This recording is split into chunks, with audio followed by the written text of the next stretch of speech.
Welcome, Mr. Vice President.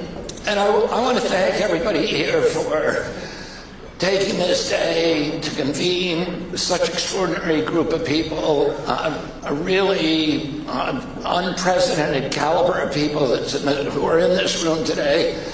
And, one of the great things about working for President Trump is that we've been able to recruit people like Chris Klump and Marty McCary and Jay Bhattacharya and Mehmet Oz and people at every level of the agency, many of them who are stepping away from billion-dollar companies to come and work for us, not because they're looking for position or power or security, but because they see this as a generational opportunity to change our country and put us on a better course. And a critical part of us achieving that goal is the partnership with private industry, with the entrepreneurs, the innovators who are trying to do the same thing.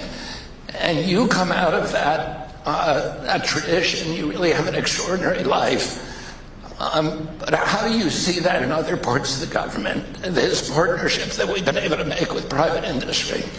Yeah, well, first, Bobby, thanks. It's good to see you, and great to be with everybody. It's an amazing, I think, not just an event, but really a movement that you put together, and it's been a critical part of our success in Washington. So thank you for having me here for just a little bit. When Bobby invited me to speak, I, of course, said that I was honored to come and happy to do it, but only if we did an interview as opposed to a speech, because with a speech, you have to think about what you're going to say, where, in an interview, I just have to answer questions. I don't have to think at all to do an interview. That's great. So one of the, just to answer that question, so obviously if you go back to like the MFN stuff, meaning most favored nation drug pricing, that really has happened because the president and Bobby and a number of members of the team have been actually working with private industry to lower the cost of prescription drugs for American citizens.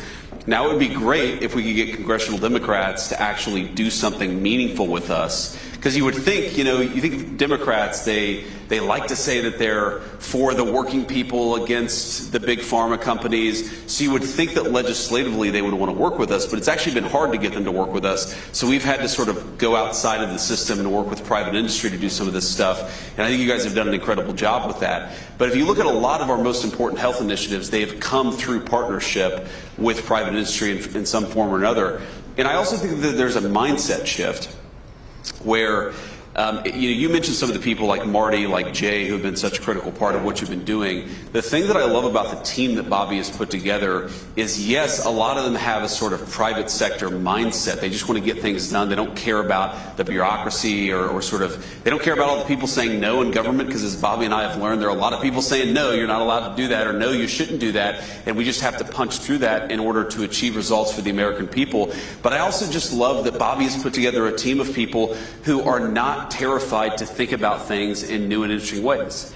And if you think about what has been so broken about the public health bureaucracy in this country for years, for decades, generations even, it's that people think in incredibly conventional ways. And if you bring them a non-conventional idea, their automatic assumption is, no, we're not allowed to talk about that, much less fund something related to that.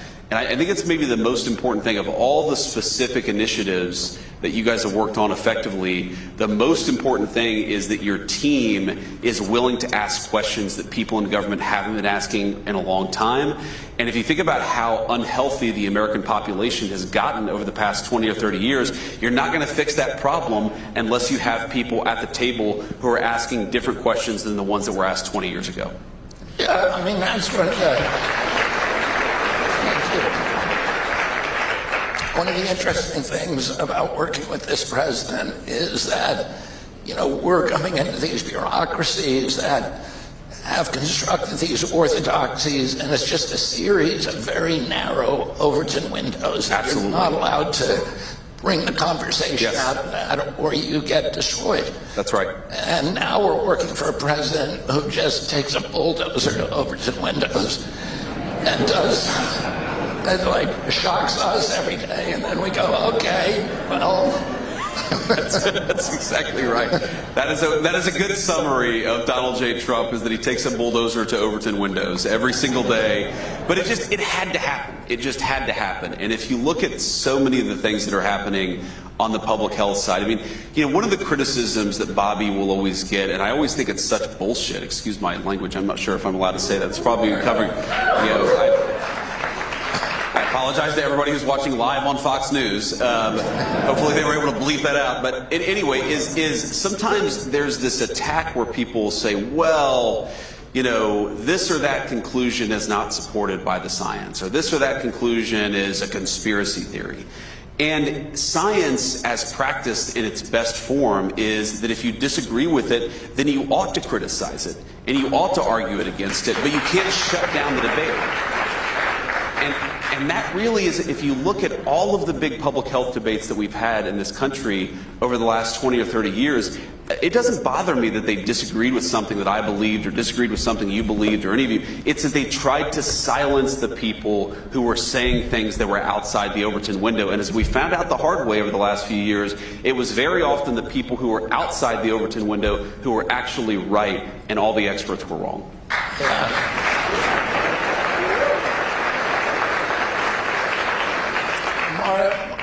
I had a conversation with Marty McCary the other day, and he reminded me that over the Royal Society, the building, the portal for the Royal Society in London, which is the oldest scientific society in the world and the most prestigious. Of course. It says question everything. Yes.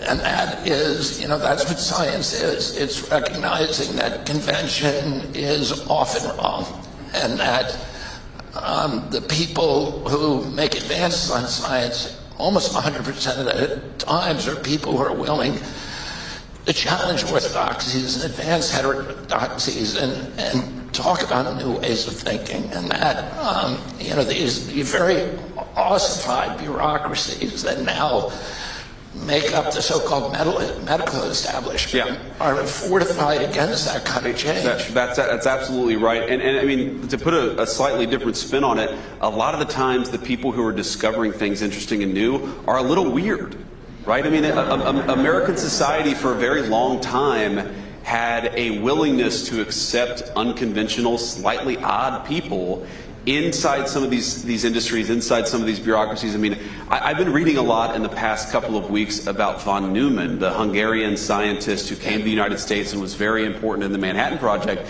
And what I keep on finding myself thinking, I mean, this is a brilliant guy. This is, one of the, I think it was Edward Teller or Oppenheimer or another, the Manhattan Institute people said about von Neumann that von Neumann was talking to his 3-year-old. And then he realized that he used the same skill von Neumann did when talking to a 3-year-old as he did with everybody else, because he was so far above everybody else in terms of brilliance.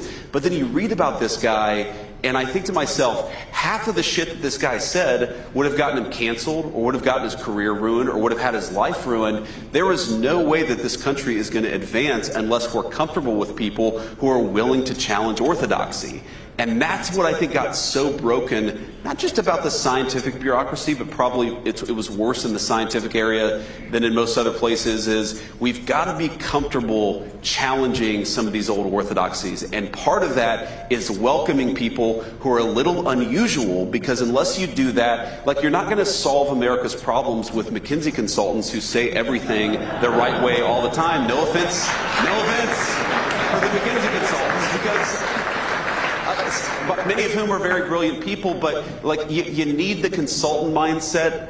You also need the person who is just thinking about an idea because it's interesting and it's fascinating and it's not being focused on enough in the right way. You and I have talked a lot about Appalachia, and both of us come from families that are intertwined personally and politically in Appalachia. You're kind of a golden child of Appalachia. You came out, you went to Ohio State, right? That's right. Yale Law School, a successful, uber successful business, a best-selling author, a U.S. Senator, and now Vice President of the United States. But it's almost a kind of tragic reminder of the lost potential of almost everybody else in Appalachia, not only for poor health. It's got the worst health data of any region in the country, the highest cardiac disease, the highest obesity, the highest diabetes, the highest stroke rates, but also addiction, alcoholism, and suicide. It leads the nation for those things. And so I know it's something that you've spent a lot of time thinking about. How do we, because if we can solve problems in Appalachia, we can solve them for the whole country. Yeah, that's exactly right. And the public health stuff in particular is very bad. And if you look at where life expectancy has gotten the worst in the United States, Appalachia is sort of at the top of the list. And the way that I realized this, actually, so my dad died of cancer a few years ago. And it was one of these sort of super aggressive cancers, came on very unexpectedly, and then all of a sudden he was gone a few months later. But I was talking with my wife, with Usha, about this, and Usha, she was like, have you ever had like a really important male figure in your life survive to the age of 70?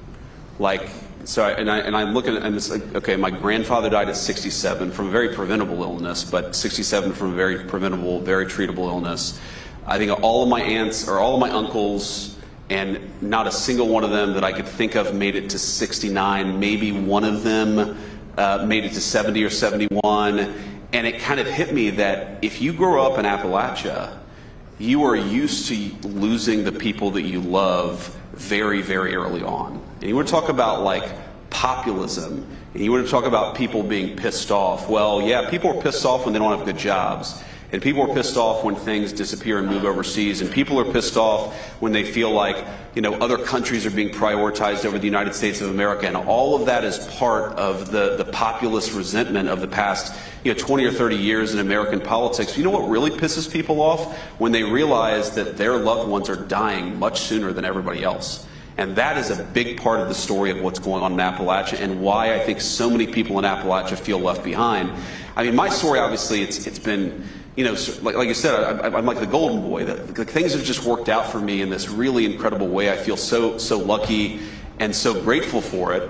But I also feel a certain sense of guilt, because there are a lot of people who grew up in families like mine who haven't had an easy life, and who haven't had all this economic opportunity, and who haven't had a person that they've fallen in love with, and they've been able to sort of build a stable, nice family like me and Usha have been able to build. And that gives me a sense of purpose, because I want those people to have the same opportunities that I've had. But it also gives me a great sense of anger, because we never should have gotten to the point that we are today. And the reason that we have is because of failed leadership, and it's failed leadership over generations. And by the way, you talk about Appalachia, you were talking about people who, though they don't have much, would take the shirt off their back and give it to a complete stranger, because that's what you do.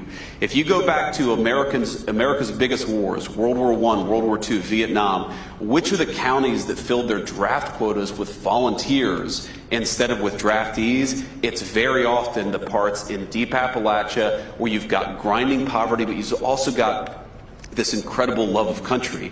So if any place in this country deserves not to be left behind, it's Appalachia. But on the public health stuff in particular, the numbers don't look good. And it's one of the reasons why I'm such a big supporter of what you're doing, because these are people who deserve to live better, healthier lives, but they really have been left behind by this country's leadership. Talk a little bit about how MAHA has affected you personally. My grandchildren go to school with your children.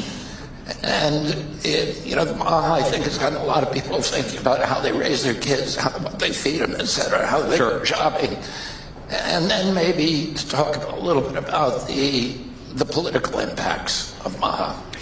Yeah, so there are so many different ways I could talk about this. I mean, one, I just met Bobby's family backstage, or at least some of them, and I kept on shaking hands with various people, and I'm like, well, you're an Irish Catholic, so it makes sense that you've got a dozen or so people backstage. But I love that. I love big families. But so one, my wife. She's probably one of the original MAHA people, though I don't think that she would have ever used that phrase. Because I remember, our oldest son is 8 years old, and when babies typically eat solid food around 6 months of age. And I remember when he started eating solid foods, and I'm like, awesome, let's give him some cupcakes and ice cream. And my wife was like, no, let's give him carrots and applesauce here. So she was already thinking about health and nutrition in a way that was frankly kind of foreign to me, and that I think is very common among the MAHA crowd. Like, you guys are asking the right questions. What are we putting into our bodies? Where was it sourced from? If we're eating animal-based protein, is it coming from a place where the animals are treated the right way? If we're putting medications into our body, are we actually confident that they're doing the thing that they're supposed to do, that they're safe and effective?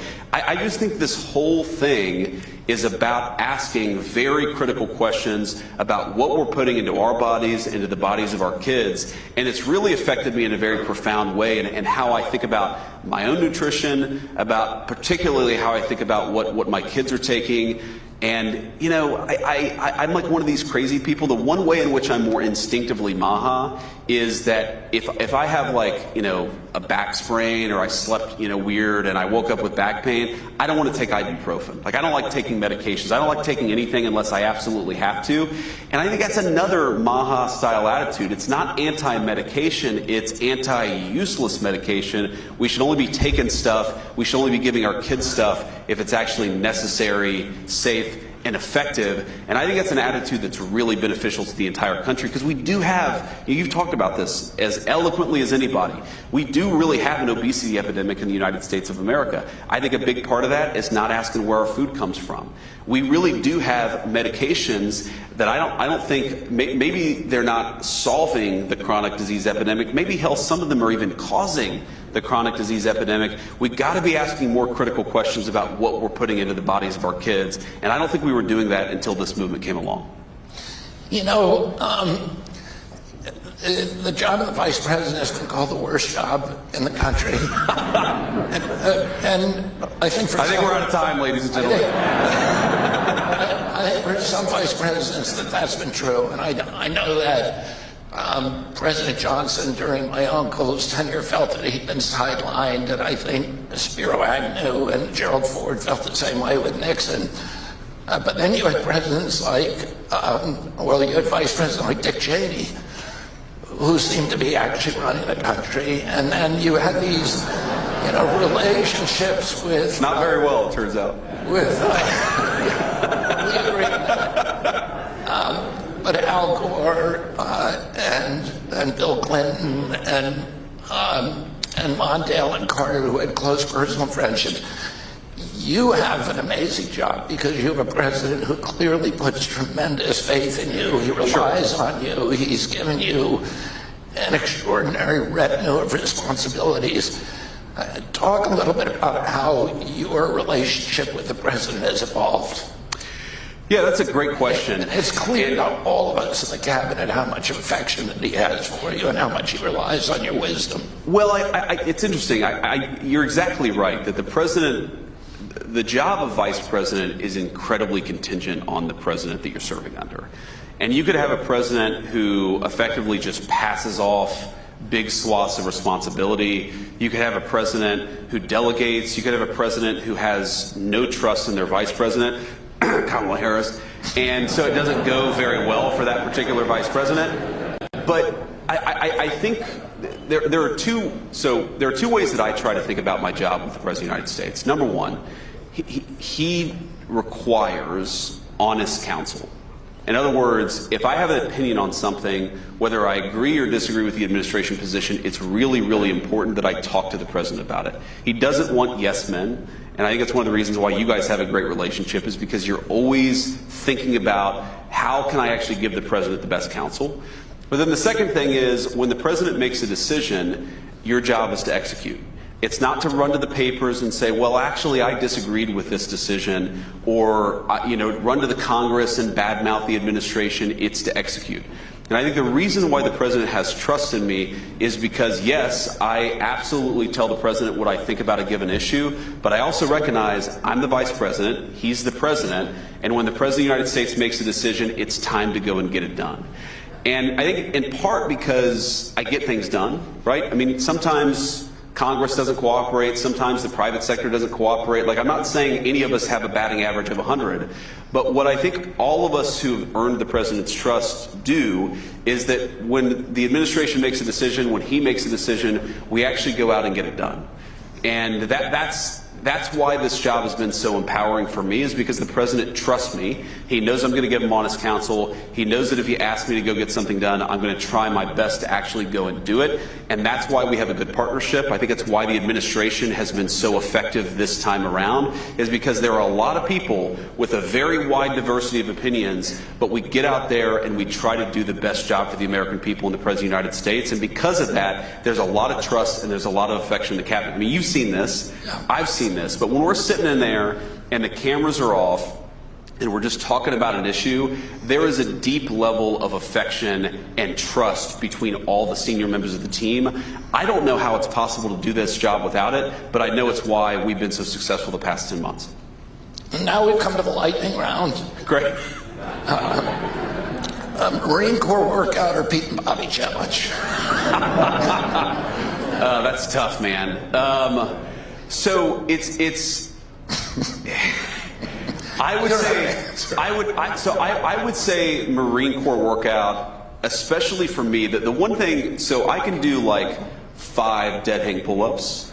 You know, I have longer arms. I'm a little fatter than I should be, and especially like 10 years or so ago, I got a little out of shape, and so it's actually the Marine Corps like physical fitness test has been an incredible guidepost to me getting back in shape. And it's basically you run 3 miles, you do 100 crunches, or now instead of crunches they do it's this weird planking exercise that's a core exercise, and then there's pull-ups. But I felt like that's been a very good focus. The Pete and Bobby challenge is for people who are in as good a shape as Pete and Bobby, which is not yet me, but that's my goal. My goal is to get there. Who's the funniest guy on the cabinet? Well, obviously, the President of the United States. So beside him, I mean, look, we all have different views on this. My personal vote for funniest person outside the president is probably Marco. Yeah, Marco. He has an incredible sense of humor. He's got great comedic timing. Yeah, that's right. That's right. Well, there are a couple others. Look, very good sense of humor in the cabinet. There's a lot of funny people. I think Marco is the funniest outside the president. He said something that makes everybody laugh. Right. At least once during the cabinet meeting. That's right. Well, I mean, I don't know if you saw this video circulating on social media, but the president met the president of Syria, al-Shara, in the Oval Office a couple of days ago, and he asked him, he's like, "Well, how many wives do you have?"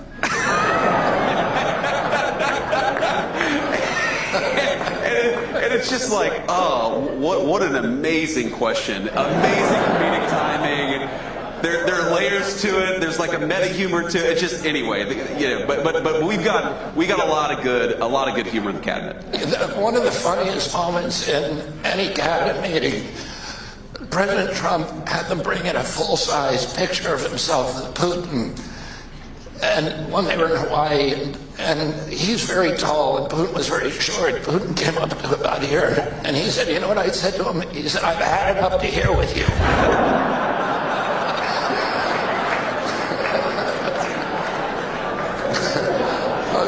Remember that. There are 8 presidents from Ohio. How many can you name? Oh. This is unfair. That is a totally unfair question. I regret coming to this event based on that question.